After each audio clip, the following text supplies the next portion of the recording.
కుంభరాశి వారికి ఈ వారం రోజుల కాలాన్ని ఒక్కసారి మనం పరిశీలన చేసినట్టయితే 5 గ్రహాల యొక్క అనుకూలత ఉంది. ఏలినాటి శని జరుగుతూ ఉండగా గురుబలం బావుంటూ ఇంకా 4 గ్రహాల యొక్క అనుకూలత అంటే అది మాటలైన విషయం కాదు. ఏ జన్మలోనో చేసుకున్నటువంటి పుణ్యము వీరికి ఇప్పుడు ఈ విధంగా అనుకూలమైంది అని చెప్పి తెలియచెప్పడం జరుగుతోంది.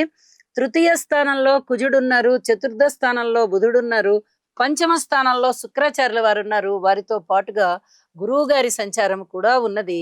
ఇది చాలా చాలా అద్భుతమైనటువంటి ఫలితం.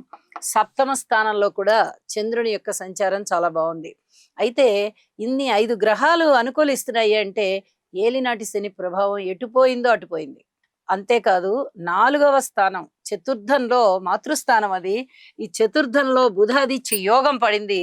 పంచమ స్థానంలో గురు శుక్ర యోగం పడింది. అంటే 2 రకాల యోగాలు ఉంటూ 5 గ్రహాల యొక్క స్థితి సంచారం చాలా బాగుంది అంటే వీళ్ళకి కుటుంబము బాగుంటుంది, అన్నదమ్ములు బాగుంటారు, మాతృవర్గ రీత్యా బాగుంటుంది, తల్లిగారి వైపు నుంచి చక్కటి సహాయ సహకారాలు అందడమే కాదు, ఆరోగ్యం ఏమన్నా అనారోగ్యం ఇంతవరకు సుస్థి చేసి ఉన్న వారికి చక్కగా అన్ని తగ్గిపోయి ఆరోగ్యవంతులు అవుతారు. స్థిర చిరాస్తుల వృద్ధి జరుగుతుంది.